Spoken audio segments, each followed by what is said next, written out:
NCERT guidance channel में आपका स्वागत है। अब तक हमने देखिए चैप्टर सेकंड में जो भारत का भूवैज्ञानिक संरचना है और भारत के भौतिक प्रदेशों के अंतर्गत हिमालय प्रदेश को कवर कर लिया है। इस वीडियो से हम जो भारत का उत्तरी मैदान है उसको डिटेल में देखने वाले हैं। चलिए शुरुआत करते हैं। एनसीईआरटी की जितने भी इम्पोर्टेंट लाइन है वो सभी शामिल की गई है। तो सेकंड बिंदु है भारत के भौतिक प्रदेश का उत्तरी भारत का मैदान। पूर्व से पश्चिम की इसकी लंबाई कितनी है तो 3200 किलोमीटर लगभग में। औसत चौड़ाई है 150 से लगाकर 300 किलोमीटर। जलोढ़ निक्षेप की अधिकतम गहराई कितनी है तो 1000 से लगाकर 2000 मीटर। उत्तर से दक्षिण दिशा में इन्हें जो ये मैदानी भाग है इनको 3 भागों में बांटा जाता है।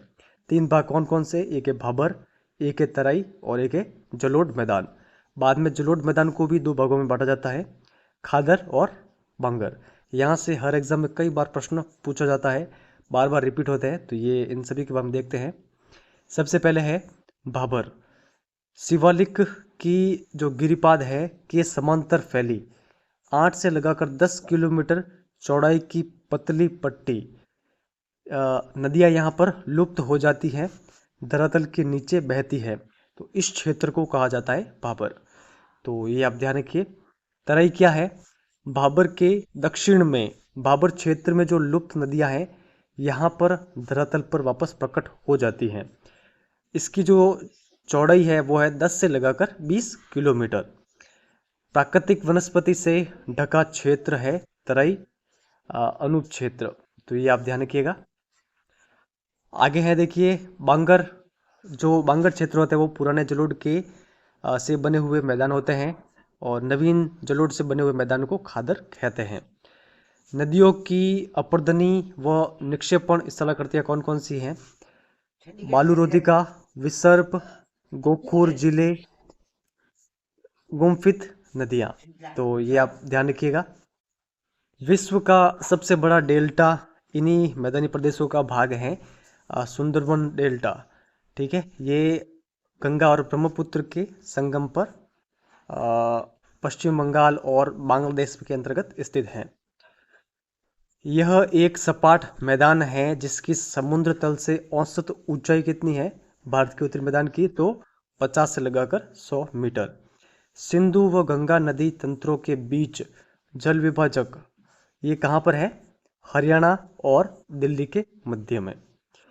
ब्रह्मपुत्र नदी बांग्लादेश में प्रवेश करने से पहले धुबरी के समीप 90 डिग्री दक्षिण की ओर मुड़ जाती है। देखिए ये काफ़ी अधिक इम्पोर्टेंट प्रश्न है, यहाँ से आगामी एग्जाम के अंतर्गत बन सकता है। तो ब्रह्मपुत्र कहाँ पर 90 डिग्री दक्षिण की ओर मुड़ जाती है? धुबरी के अंतर्गत। आगे देखिए, आगे जो हमारा भौतिक प्रदेश है वो है प्रायद्वीपीय पठार। प्रायद्वीपीय पठार की ऊंचाई 600 से लगाकर 900 मीटर। उत्तर पश्चिम में इसके स्थित हैं दिल्ली और कटक के रूप में अरावली का जो विस्तार है ये। पूर्व में राजमहल पहाड़ियाँ, पश्चिम में गिर, दक्षिण में इलायची कार्डमम की पहाड़ियाँ, उत्तर पूर्व में शिलोंग व कार्बी एंगलोंग।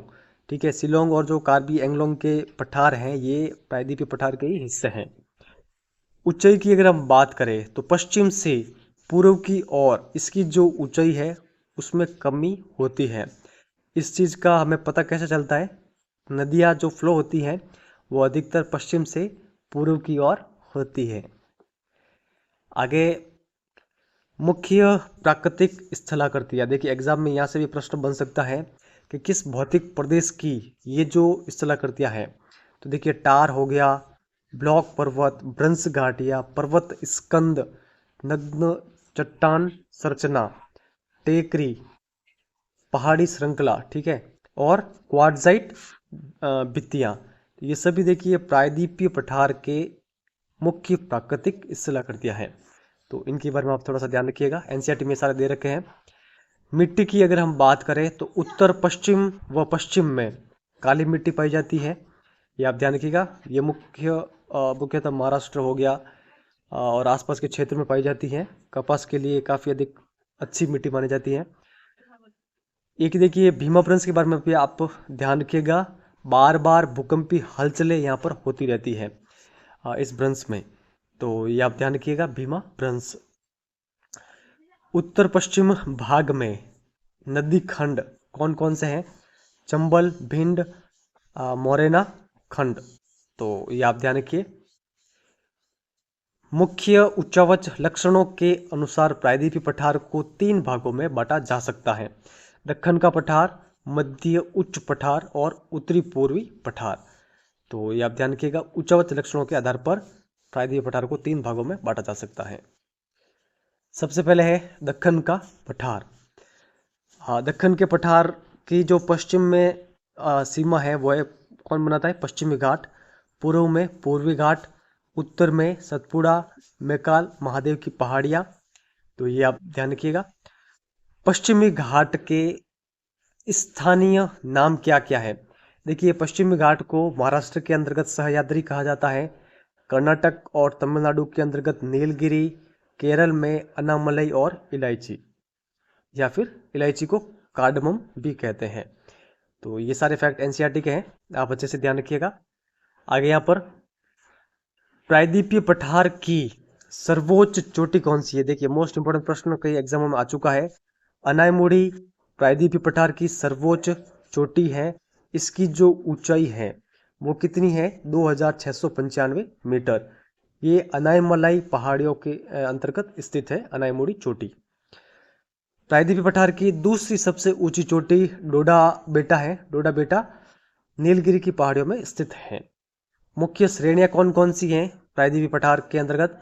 तो जावादी पहाड़ियाँ, पालकोंडा, नल्ला माला और महेंद्रगिरी, तो इनके बारे में आप ध्यान रखिएगा। पूर्वी और पश्चिमी घाट नीलगिरी पहाड़ियों में आपस में मिलते हैं। ये भी प्रश्न यहाँ से एग्जामों के अंतर्गत आया हुआ है कि पूर्वी और पश्चिमी घाट कहाँ पर मिलते हैं? तो अरावली नीलगिरी पहाड़ियों के अंतर्गत। आगे देखिए, इसका सेकंड भाग है प्रायद्वीपीय पठार का मध्य उच्च भूभाग। इसके पश्चिम में अरावली है, दक्षिण में सतपुड़ा पर्वत।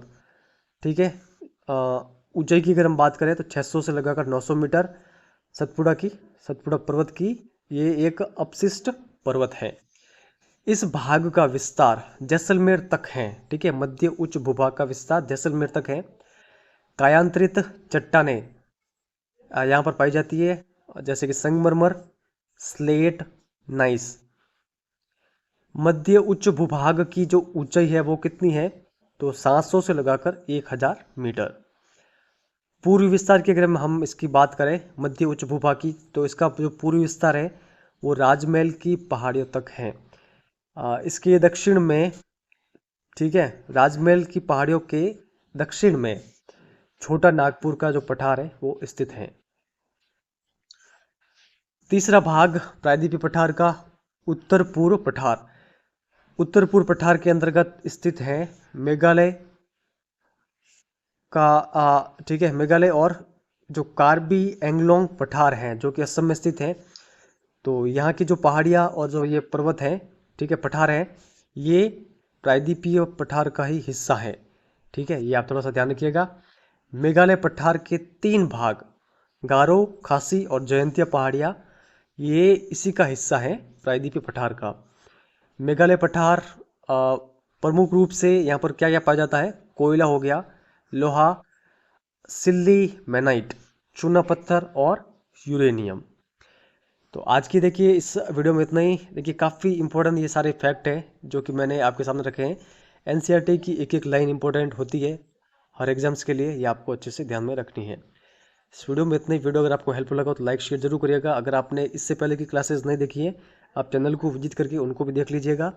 चैनल पर नए हो तो सब्सक्राइब जरूर करिएगा और अपने अधिक से अधिक फ्रेंड्स को हमारे इस चैनल के बारे में अवगत जरूर करिएगा। इस वीडियो में इतना ही। धन्यवाद।